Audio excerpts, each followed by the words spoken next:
Hello, and thank you for coming to listen to my thoughts and that which I believe Father is revealing. A number of years ago, I had said that I would reveal the higher level meaning of Joseph's dream that he had of the sun, the moon, and the stars bowing down to him.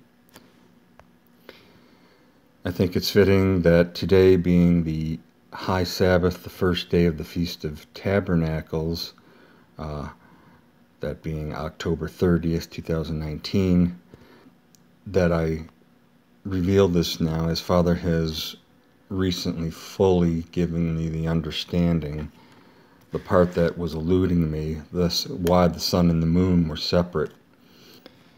So in order to get into the revealing of the higher level meaning of Joseph's dream, I have to first set the stage with what Father has revealed with Creation Week, the 7 days of Creation Week. Now, up to this point, I had no reason to question what was created on what days, according to what's written in Genesis.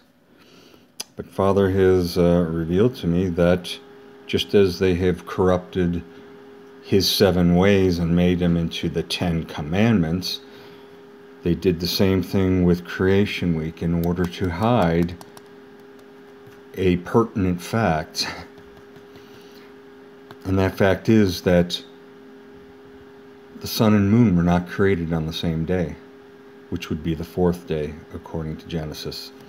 So what they did is move the creation of the moon on the 5th day and lumped it in with the creation of the sun on the 4th day. And to fill in the void that they then created, they took those things that he created on the 6th day, which is life, all forms of life.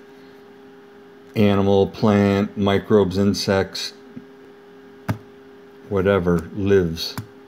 He created all that on the 6th day. They split it up and put part of it on the 5th day and part on the 6th day. And to even muddy things up even more so you couldn't see what they did, they threw plants onto the 3rd day. And it would make sense that he creates all life all on a single day, all the various forms.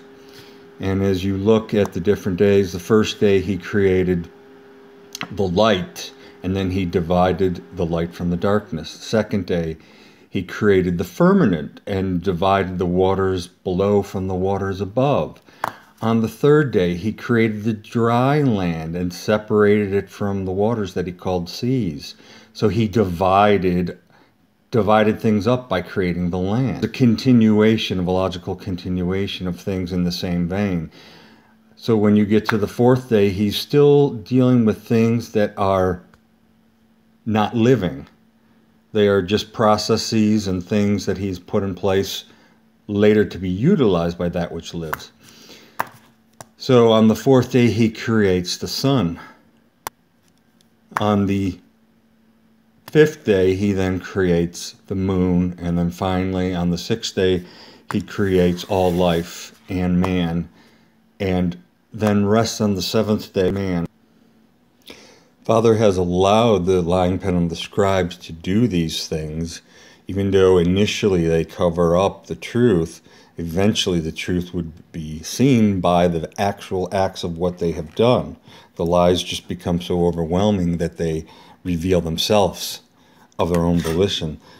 And in order for his other prophecies, his other statements to be shown to be true, which is Psalm 89, starting halfway into verse 36.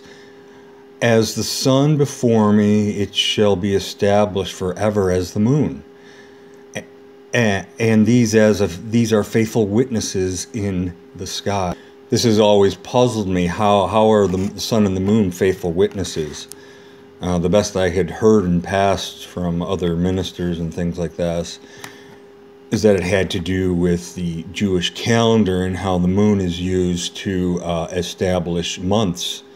This is, through my studies, proven to be erroneous. And how does that even show how the Son is a faithful witness? So these two are faithful witnesses.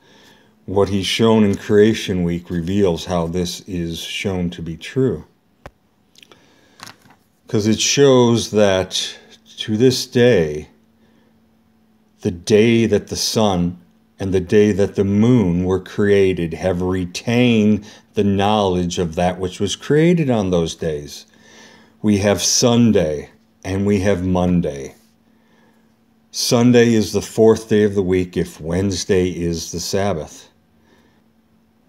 Sorry, the fifth day of the week, Monday, retains the knowledge that the moon was created on the fifth day. Therefore, both of these to this day bear witness to his Sabbath, the true Sabbath of Wednesday. So now going into Joseph's dream of the stars, the sun and the moon bowing down before him. You will recall in my previous video, there are only 7 brothers, and these brothers are also cousins, because there are 2 different families of brothers. And there's a total of 7 between the 2 families. Joseph being the last one, the 7th one, and he represents the Sabbath. So the other 6, his brother and his 5 cousins, represent the 6 work days. And the 6 work days bow down to the Sabbath. The Sabbath is set apart. It has a different function than being a work day.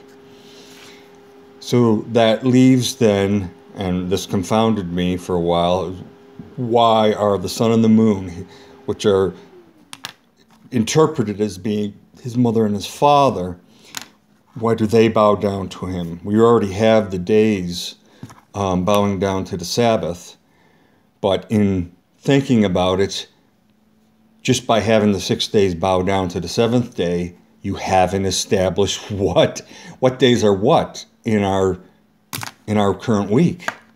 Which day is the Sabbath, so that you know which are the 6 work days.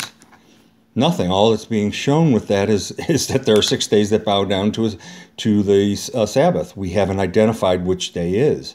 But by having the mother and the father, having the sun and the moon bow down, it is identifying which days of our current week it is, because the sun and the moon are Sunday and Monday, and they bow to Wednesday as the 7th day.